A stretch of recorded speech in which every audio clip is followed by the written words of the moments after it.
माँ, भैया देखो, मैं किसे आपसे मिलाने लाई हूँ। माया ने कमरे में घुसते ही खुशी से अपने परिवार के लोगों को पुकारा। अरे कौन है भाई, जो इतनी खुश नजर आ रही है? मेरी बहना, भाई अमन पत्नी के साथ अपने कमरे से बाहर आते हुए बोला। अब तक माँ भी ड्राइंग रूम में आ चुकी थी। माँ, ये है मेजर वीर प्रताप सिंह जी। इनकी पूना में पोस्टिंग है। माया ने चकहते हुए अपने साथ आए एक लंबे कद के आकर्षक पर्सनैलिटी वाले व्यक्ति से सबका परिचय कराया। नमस्ते कहकर मेजर ने सबका अभिवादन किया। चाय नाश्ते के दौरान मेजर ने बताया कि वे हरियाणा के करनाल के रहने वाले हैं और अपने माता पिता के इकलौते बेटे हैं। वे जाट परिवार से हैं और अभी तक कुंवारे हैं। चाय नाश्ता करके मेजर माया की ओर मुखातिब होते हुए बोले, अच्छा माया, अब मैं चलता हूँ। कल मिलते हैं। जी अच्छा, कह माया उन्हें बाहर तक छोड़ने गई।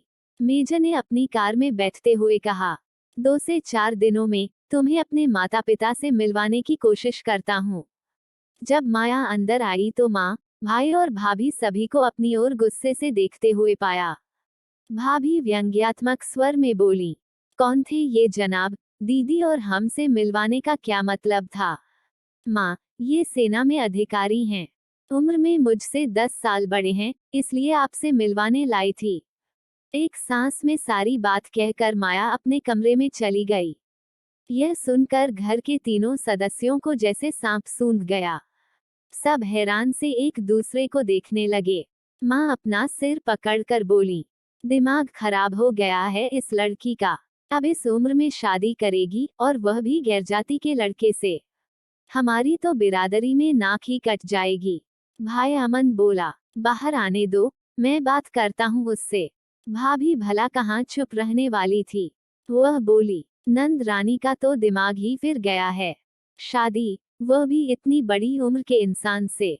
कमरे से बाहर आते हुए माया बोली, भाभी, क्या बुरा कर रही हूँ मैं? इस संसार में सभी तो शादी करते हैं। आप भी तो शादी करके ही इस घर में आई हैं। फिर उम्र से क्या फर्क पड़ता है? मेरी उम्र भी कौन सी कम है? माँ ने समझाने की कोशिश की। अच्छी भली तो चल रही है तेरी जिंदगी, क्यों उसमें आग लगा रही है? एक तो पिछड़ी जाति का लड़का, और फिर उम्र में भी तुझसे 10 साल बड़ा। न शक्ल न सूरत, तुझे उसमें क्या दिखा, जो शादी करने की सोच ली? तेरे आगे कहीं नहीं लगता वह। ठीक है न माँ, सारी जिंदगी तो आप सबके हिसाब से ही चली। अब कुछ अपने मन का भी करने दें, कहकर माया नहाने चली गई। उस दिन से घर में जैसे तूफान आ गया। सुबह उससे किसी ने बात नहीं की। वह चुपचाप नाश्ता करके ऑफिस चल दी। तभी मेजर का फोन आ गया। Hello, good morning dear, how are you? नींद आई थी भी या नहीं?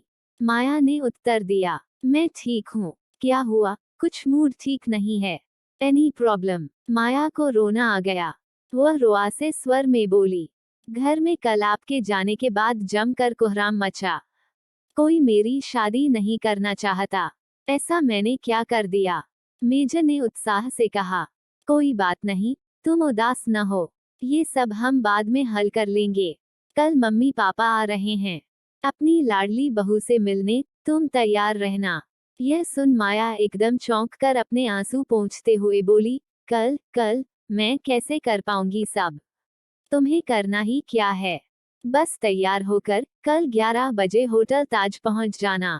मैं वहीं मिलूंगा। माया ने थोड़ा घबराते हुए कहा, जी वो सब तो ठीक है, पर मैं बहुत नर्वस फील कर रही हूँ। अरे, इसमें नर्वस होने की क्या बात है? मेरे माता पिता बेहद सीधे हैं। वे कब से अपनी बहू के लिए तरस रहे हैं। बस मैं ही शादी के लिए तैयार नहीं था। उनका बस चले तो आज ही शादी करके तुम्हें घर ले जाएं। ठीक है तो कल मिलते हैं, कहकर मेजर ने फोन काट दिया। शाम को ऑफिस से घर आकर माया कॉफी का मग लेकर बालकनी में आ खड़ी हुई। उसका मन आज से 6 माह पहले मेजर से हुई पहली मुलाकात पर चला गया था। होश संभालते ही घर की जिम्मेदारियों को निभाते निभाते वह अपने बारे में सोचना ही भूल गई थी। बस माँ, भाई, भाभी, भतीजा ही उसकी दुनिया थे। पर पिछले कुछ दिनों से घर वालों का बर्ताव और कुछ कानों में पड़ी बातों ने उसके मन को बुरी तरह आहत कर दिया था। तभी उसे समझ आया कि घर में सब अपने अपने में मसरूफ हैं। सभी को उसके पैसे से मतलब है, न कि उससे। वह तड़प उठी थी जब मौसी ने माँ से उसकी शादी के बारे में बात की थी। तब माँ बोली थी, अरे जीजी, माया का ब्याह हो गया तो हमारी जिंदगी तो नर्क हो जाएगी। अमन की तो नौकरी लगती छूटती रहती है। शादी के बाद ससुराल वाले मायके की मदद तो नहीं करने देंगे ना। माँ की बातें सुनकर माया के पैरों तले की जमीन खिसक गई। एक सप्ताह के गंभीर मंथन के बाद वह किसी नतीजे पर पहुंचती। तभी उसे एक दिन ऑफिस जाते समय मेट्रो में अपनी बचपन की सहेली निशा मिल गई। माया की आप बीती सुनकर निशा गुस्से से भरकर बोली, तू अभी तक उन सबको ढो रही है। अंकल थे तब तू कमाऊ पूत थी, और अंकल के जाने के बाद सबके लिए मात्र सोने के अंडे देने वाली कमाऊ मुर्गी बनकर रह गई है, जिसे तेरे घर वाले शादी कर हलाल नहीं करना चाहते हैं। अब मैं तेरी एक नहीं सुनूंगी, बस तू अभी मेरे साथ चल, कहकर वो उसे अपने एक जान पहचान के मैरिज ब्यूरो ले गई और फिर उसका वहां शादी के लिए रजिस्ट्रेशन करवा दिया। मैरिज ब्यूरो से एक माह बाद ही माया के पास फोन आ गया और तब उसकी मेजर सिंह से मुलाकात हुई। वे उसे पहली मुलाकात में ही भाग गए थे। बिना लागल पेट के उन्होंने माया को बताया कि वे 42 साल के होकर भी सिर्फ इसलिए कुंवारे हैं कि वे अपनी नौकरी में मसरूफ थे। अपनी पोस्टिंग पर उन्हें परिवार को ले जाने की मनाही थी। छुट्टी भी बहुत कम मिलती थी। माता पिता की देखभाल के लिए किसी भी लड़की को ब्याह कर ससुराल में छोड़ना उन्हें पसंद नहीं था। अब उनकी पोस्टिंग पूना में है और वे परिवार को अपने साथ रख सकते हैं, इसलिए शादी को तैयार हो गए। माया के बारे में सब सुनकर उन्होंने कहा, आप जैसी जिम्मेदार लड़की से कौन शादी नहीं करना चाहेगा। आपको अपने घर लाकर मैं और मेरे माता पिता खुद को धन्य समझेंगे। मेजर साहब से होटल में मिलने के बाद माया ने वहीं से निशा को उनके बारे में बताया तो वह खुशी से बोली, अब देर मत कर, भले ही तुझसे उम्र में 10 साल बड़े हैं, जाति और कल्चर अलग हैं, पर उससे कोई फर्क नहीं पड़ता। तुम दोनों समझदार हो, तू अपना सब कुछ लुटा कर भी परिवार वालों की सगी नहीं हो सकती। वे सिर्फ अपना मतलब निकाल रहे हैं। शादी करके अपना घर परिवार बसा और अपनी जिंदगी जी।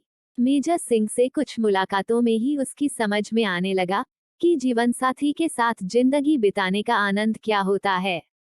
खुद को अंदर से मजबूत करके और शादी का पक्का मन बनाने के बाद ही उसने मेजर सिंह को अपने परिवार वालों से मिलवाया। अगले दिन सुबह माया फिरोजी रंग की शिफॉन की साड़ी पर हैदराबादी मोतियों का सेट पहनकर घर से निकली तो माँ और भाभी उसे खा जाने वाली नजरों से देख रही थीं। ताज होटल के कमरा नंबर 403 के बाहर पहुंचकर घंटी पर हाथ रखते समय उसका दिल जोर जोर से धड़क रहा था। उसे लग रहा था मानो वह जिंदगी का सबसे बड़ा इम्तिहान देने जा रही हो। जैसे ही दरवाजा खुला, मेजर सिंह सामने खड़े थे। वे उसका हाथ पकड़कर उसे अंदर तक ले गए। उसे देखते ही उनके माता पिता खड़े हो गए। उसने हाथ जोड़कर उनका अभिवादन किया।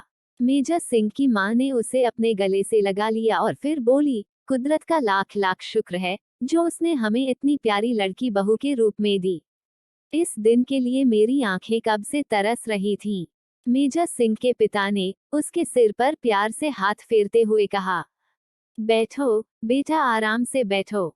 माया लज्जाते हुए सामने रखे सोफे पर बैठ गई। मेजर सिंह के पिता ने कहा, बेटा, हम तुमसे कुछ नहीं पूछना चाहते। हमें प्रताप ने सब बता दिया है। हम बस तुम्हें एक बार देखना चाहते थे। अब बस हम तुम्हारे परिवार वालों से मिलकर शादी की डेट तय करना चाहते हैं। शाम को हम तुम्हारे घर आ रहे हैं। माया सिर नीचा किए शर्माते हुए बोली, जी, जैसा आप ठीक समझें। हल्के फुल्के चाय नाश्ते के बाद वह घर आ गई। फ्रेश होकर चाय पीते पीते वह गंभीर स्वर में बोली, माँ, भैया, मेजर साहब के माता पिता आज शाम को आकर आप दोनों से मिलकर हमारी शादी की तारीख तय करना चाहते हैं। भाई अमन तो मानो अपना आपा ही खो बैठा था। शादी? कैसी शादी? हमें यह शादी मंजूर नहीं और न हम ऐसी किसी शादी में शामिल होंगे। हम ऐसी गैरजाति की बेमेल शादी नहीं होने देंगे। माया दृढ़ता से बोली, पर मैंने तय कर लिया है भैया कि मैं मेजर साहब से ही शादी करूंगी। यह सुनकर अमन भी तेज आवाज में बोला, मैं बरसों से पापा की बनी बनाई इज्जत को मिट्टी में नहीं मिलने दूंगा। माया ने शांति से तमाशा देख रही माँ की ओर देखकर कहा, कुछ तो बोलो माँ, आप क्यों चुप बैठी हो। माँ पहले से ही कुड़ी बैठी थी, अतः गुस्से से बोली, अरे मैं क्या बोलूं जब तुझे कुछ समझ ही नहीं आ रहा। माया ने लगभग रुआसे स्वर में कहा, क्या समझ नहीं आ रहा माँ, शादी ही तो कर रही हूँ, कोई गलत काम तो नहीं कर रही। भाभी ने भी अपनी औकात दिखा ही दी। वह बोली, नंद रानी, आप तो बूढ़ी घोड़ी लाल लगाम वाली बात कर रही हैं। शादी, वो भी इस उम्र में।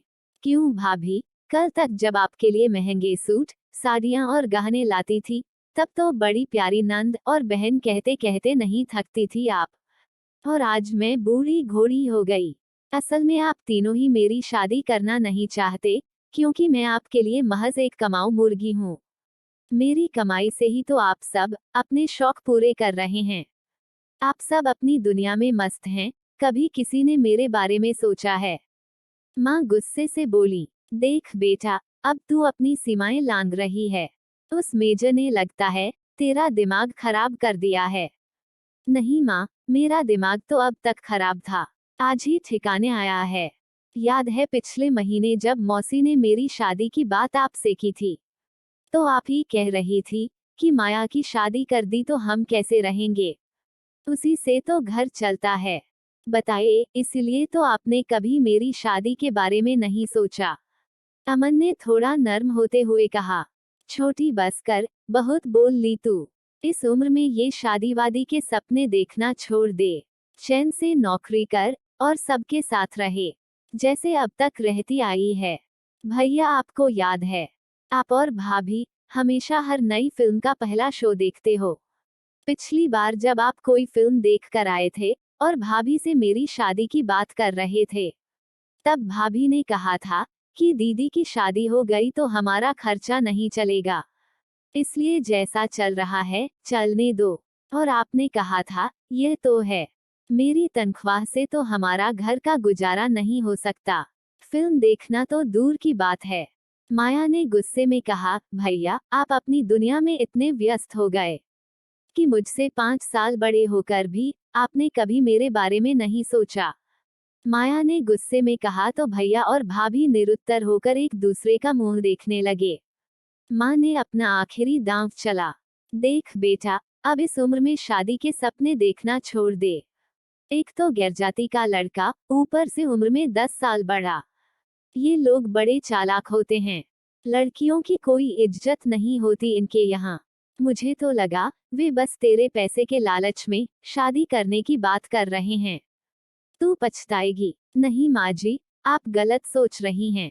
मेरे परिवार को पैसों का कोई लालच नहीं है। हमारा परिवार तो माया जैसी लड़की को अपने परिवार की बहू बनाकर अपने को धन्य समझेगा। मैं उसे जीवन की वह हर खुशी दूंगा जिस पर एक लड़की और एक पत्नी का अधिकार होता है।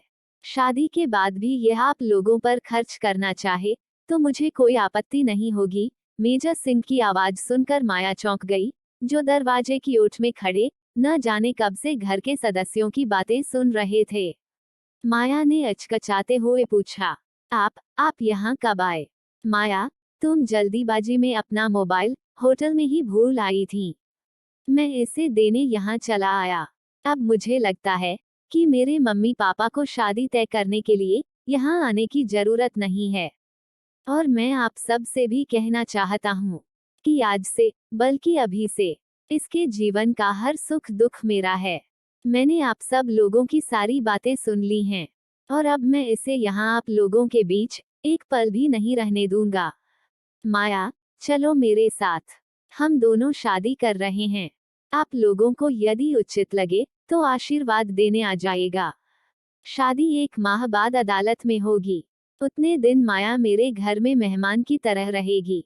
माया के घर वालों को अपना फैसला सुनाकर मेजर सिंह माया का हाथ पकड़कर उसे बाहर अपनी गाड़ी तक ले गए।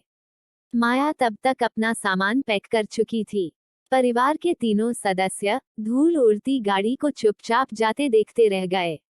माया ने मेजर सिंह के कंधे पर सिर टिकाकर अपनी आंखें मूंद लीं, मानो जीवन में आने वाले नए उजाले के सपने देखने की कोशिश कर रही हो।